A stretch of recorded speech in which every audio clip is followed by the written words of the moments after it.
ఆంధ్రప్రదేశ్ రాష్ట్రం Bapatla parliament area Addanki assembly నియోజకవర్గం గొచ్చిపాటి రవికుమార్ విద్యుత్ శాఖ మంత్రి జగన్ కు ఏం భద్రత తగ్గిందని వైసీపీ నేతలు గవర్నర్ను కలిశారన్నారు. కూటమి ప్రభుత్వం అధికారంలోకి వచ్చాక జగన్ కు ఎలాంటి భద్రత తగ్గించలేదన్నారు. ముఖ్యమంత్రిగా పనిచేస్తున్న వాడికి ఎన్నికలు కోడ్ ఉల్లంఘించకూడదనే విషయం తెలియదా? ముఖ్యమంత్రిగా వ్యవస్థల్ని నాశనం చేసి ఎప్పుడూ లేనంత అధ్వాన్నంగా పరిపాలన చేశారు. చంద్రబాబు ఇంటి గేటుకు తాళం కట్టిన రోజులు, ఎమ్మెల్యేని దాడికి పంపిన రోజులు గుర్తుకు రాలేదా అన్నారు. 7,000 రూపాయల ఎంఎస్పీ ఫిక్స్ చేసిన జగన్ కు మిర్చి రైతుల వద్దకు వెళ్లే అర్హత ఎక్కడుందన్నారు. ప్రజలు 11 సీట్లు ఇచ్చి సంవత్సరమైన జగన్ కు బుద్ధి మారలేదని తెలియజేశారు. 5 సంవత్సరాలు మా కార్యకర్తలను కానీ లేకపోతే మా నాయకులను కానీ ఎవరిని కూడా బయటికి రానికుండా కేసులు పెట్టడం అన్ని కూడా చేసి వ్యవస్థలన్నీ కూడా నాశనం చేసి వదిలిపెట్టావు. ఈ భారతదేశంలో ఈ స్వతంత్రం వచ్చిన తర్వాత ఏ రాష్ట్ర ముఖ్యమంత్రి పరిపాలించలేనంత అధ్వానంగా గడిచిన 5 సంవత్సరాలు నీ పరిపాలన ఉంది.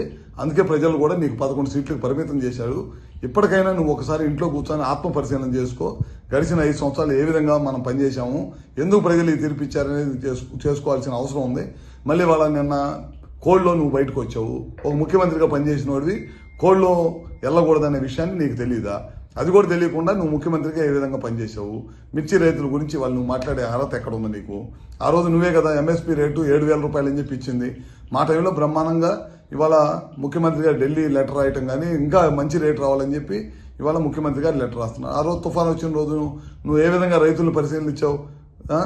పరామర్శకు వచ్చి నీకు గ్రీన్ కార్పెట్ వేసుకొని గ్రీన్ కార్పెట్ మీద బెంచ్ కట్టుకొని బెంచ్ మీద నుంచొని రైతులను పరామర్శించిన ముఖ్యమంత్రి ఎవడన్నా ఉన్నాడు ఈ దేశంలో అంటే నువ్వే. ఆ రోజు అపోజిషన్ లీడర్గా ఉండి రైతుల తరఫున పోరాడిన వ్యక్తి ఎవరన్నా ఉన్నాయంటే అది మా చంద్రబాబు నాయుడు గారు. పొలాల్లో దిగి రైతులను పరామర్శించి ఒక రైతు కన్నీళ్లు పెట్టుకుంటే ఆ రోజు జేబులో డబ్బులు 2 లక్షల రూపాయలు ఉంటే ఇమీడియట్గా తీసి ఆ రైతులకు సహాయం చేసిన గొప్ప గుణం చంద్రబాబు నాయుడు గారిది. ఇవాళ నువ్వు అన్నీ కూడా మోసపూర్వమైన పనులు చేయటం, నాకు సెక్యూరిటీ అబద్ధపు హామీలు, అబద్ధపు మాటలు, పొద్దున్న లేచిన దగ్గర నుంచి ప్రభుత్వ పనితీరు మీద బురదేయటం తప్పక నువ్వు చేసింది ఏమన్నా ఉందని చెప్పి మరొకసారి తెలియజేసుకుంటూ ఇంకా నువ్వు ఆత్మ పరిశీలన చేసుకోవాలి. నువ్వు సంవత్సరం అయిన తర్వాత కూడా నువ్వు ఇంకా నీ బుద్ధి మారలేదు. ఇంకా నువ్వు పాత బుద్ధిలోనే ఉండవు, ఇంకా పాత టైప్లోనే ఉండవు. అబద్ధపు మాటలు చెప్పి ప్రజల్ని తప్పుదోవ పట్టించాలనే మార్గంలో ఉన్నావు.